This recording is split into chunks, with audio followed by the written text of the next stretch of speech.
Hey you guys, it's Teresa here with the Narc Remedy, and today's topic is going to be about trauma bonds.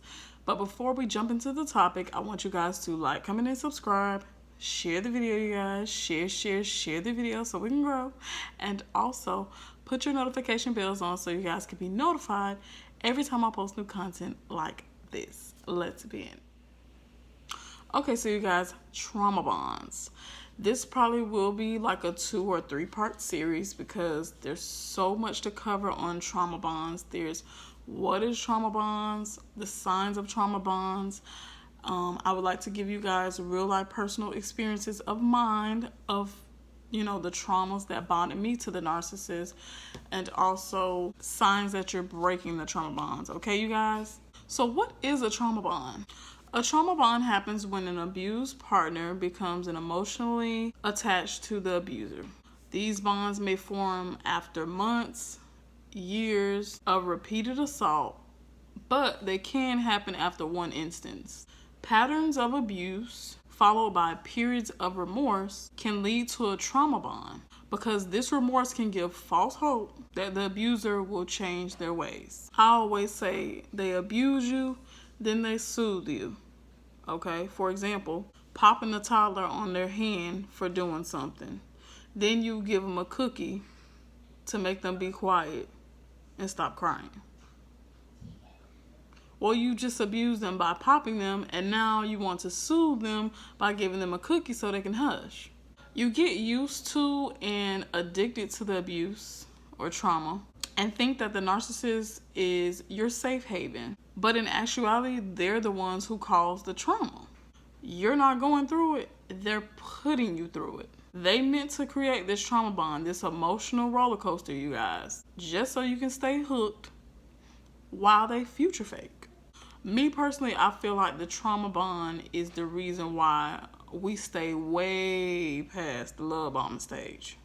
Because after all, who doesn't want to be love bombed in the beginning? Who doesn't want to be showered with gifts, showered with admiration, attention, unlimited intimacy, being on the phone or in person all the time with the person that you like? You can't do no wrong in their eyes at this point. You just perfect to them in the love bombing stage. And right after the love bombing stage, here comes the drama.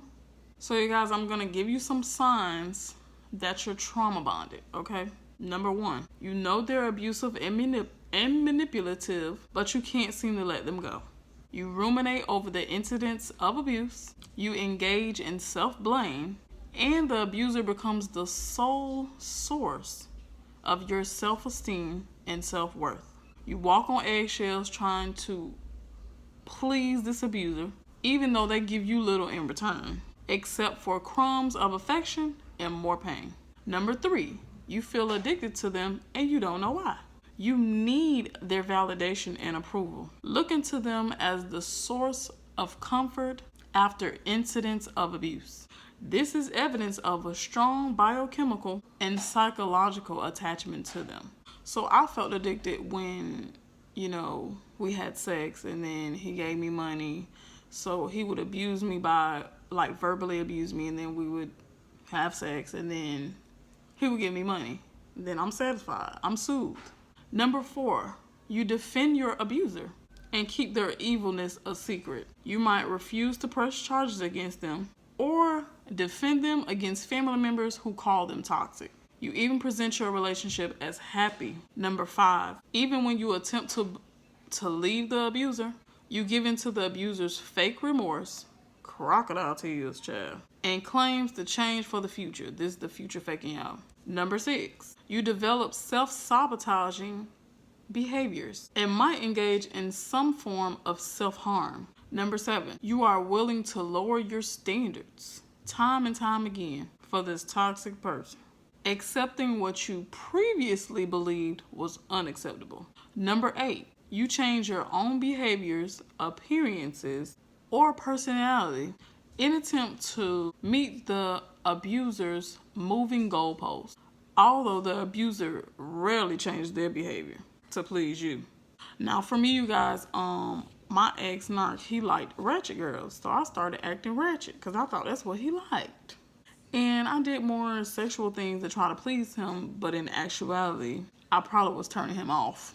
I'll go ahead and explain my traumas that bonded me to the narcissist in part 2. So if you guys like this content, please be sure to like, comment, and subscribe. Share the video, you guys, so we can grow. And also put your notification bells on so you guys can be notified every time I post new content like this. Bye, you guys.